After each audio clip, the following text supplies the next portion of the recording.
ኢትዮጵያና ቻይና ዘርፈ ብዙ ትብብራቸውን በማሳደግ ስትራቴጂያዊ አጋርነታቸውን ወደ ላቀ ደረጃ ለማሻገር ተስማሙ። የቻይና ውጭ ጉዳይ ሚኒስትር ዋንግ ይ በኢትዮጵያ ባደረጉት ይፋዊ የስራ ጉብኝት ከጠቅላይ ሚኒስትር ዶክተር አብይ አህመድና ከውጭ ጉዳይ ሚኒስትር ዶክተር ጌዲዮን ጢሞቴዎስ ጋር ተወያይተዋል። በውይይታቸውም በኢኮኖሚ መሰረተ ልማት፣ የኃይል አቅርቦትና የትራንስፖርት እንዲሁም በዲጂታል ኢኮኖሚ፣ ሰው ሰራሽ አስተውሎትና በአረንጓዴ ኃይል ልማት ላይ ያለውን ትብብር ለማጠናከር መክረዋል። ኢትዮጵያና ቻይና ስትራቴጂያዊ አጋርነታቸውን እንደተሞክሮ በመውሰድ የቻይና አፍሪካ የጋራ ማህበረሰብን ለመገንባትና ሁሉን አቀፍ ትብብራቸውን ወደ ላቀ ደረጃ ለማሻገር ተስማምተዋል።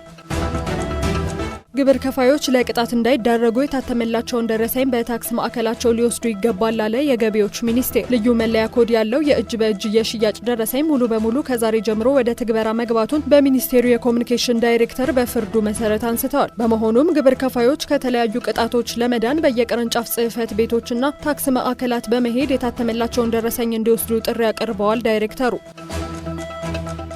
ኢትዮጵያ እሴት የተጨመረበት ቡና ለዓለም ገበያ በማቅረብ የውጭ ምንዛሬ ገበያዋን ለማሳደግ እየሰራች ነው አለ የቡናና ሻይ ባለስልጣን። የባለስልጣኑ ዋና ዳይሬክተር ዶክተር አዱኛ ደበላ እንደገለጹት ምርታማነታቸው ዝቅተኛ የነበሩ ያረጁ የቡና ተክሎችን በመጎንደል የማሳ ላይ ምርታማነትን የማሳደግ ስራ ተከናውኗል። ምርታማነትን ከማሳደግ ጎን ለጎን የግብይት ሰንሰለቱን ማሳጠር ዋነኛው የትኩረት አቅጣጫ ሆኖ እየተሰራ መሆኑን ጠቅሰው በዚህም ለውጥ እየመጣ ይገኛል ነው ያሉት።